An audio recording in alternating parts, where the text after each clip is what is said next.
മദ്യനയത്തിന്റെ പ്രചരണ പരിപാടികളും KPCC president യാത്രയും ചർച്ച ചെയ്യാൻ ചേർന്ന യോഗം മദ്യനയത്തിലുള്ള കോൺഗ്രസിലെ അഭിപ്രായ വ്യത്യാസങ്ങൾ പ്രതിഫലിപ്പിക്കുന്നതായി.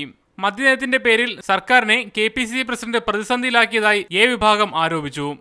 സർക്കാരിനെ രക്ഷിക്കേണ്ടവരാണ് ഇത്തരത്തിൽ പ്രവർത്തിച്ചതെന്ന് കെ ശിവദാസ് നായർ MLA ആരോപിച്ചു. ബെന്നി ബെഹനാനും കോഴിക്കോട്, പാലക്കാട് തുടങ്ങി എ വിഭാഗക്കാരായ DCC പ്രസിഡന്റുമാരും വിമർശത്തിൽ പങ്കുചേർന്നു. യോഗത്തിൽ വിമർശം ഉയർന്നുവെന്ന് സമ്മതിച്ച സുധീരൻ പക്ഷേ ഇത് കണക്കിലെടുക്കുന്നില്ലെന്നും പ്രതികരിച്ചു. 250 പേര് പങ്കെടുക്കുന്ന യോഗത്തിൽ ആളുകൾക്ക് വ്യത്യസ്ത അഭിപ്രായം ഉണ്ടാവും, അത് സ്വാഭാവികമാണ്.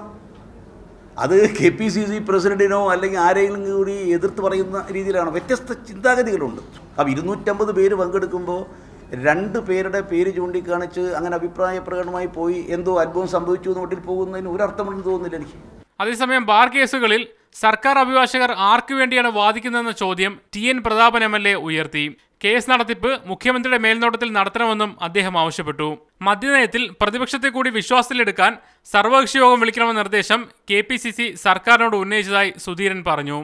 സർക്കാരിന്റെ മദ്യനയത്തെ പിന്തുണയ്ക്കുന്ന പ്രമേയം നിർവാഹക സമിതി പാസാക്കി.